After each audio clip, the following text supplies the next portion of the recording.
My coworker quit and I quietly absorbed his job. Part 2.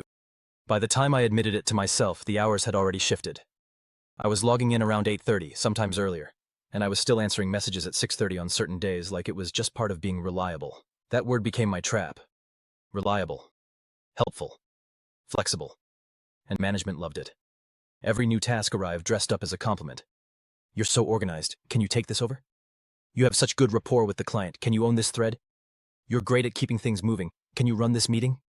I started hearing my name in rooms I wasn't even in that upbeat tone that sounds like praise but feels like a hand pushing your head underwater. Meanwhile, the evaluate the structure phase never ended. No job posting. No interviews. Just an empty desk 2 rows away that quietly confirmed the truth every day. They weren't rushing to replace him because I was doing it. And I kept telling myself the same thing over and over. It's temporary. It's good exposure. This will pay off. Review season is coming.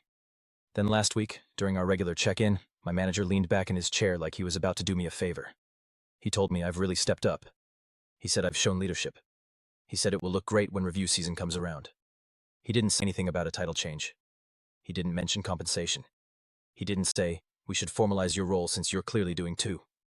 He just smiled and piled on appreciation, like gratitude was a currency I could use to pay rent. I nodded like a trained professional. I thanked him. I even tried to look proud. Inside, I felt my stomach drop, because I realized something. They weren't unaware. They weren't forgetful. They were fully aware of what they'd done. And they were hoping I'd keep swallowing it because I didn't want to be seen as difficult.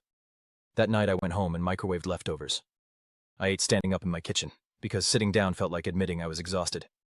Then I sank onto the couch and scrolled my phone, pretending I was relaxing. But really, I was trying not to think. The worst part is I have some money saved.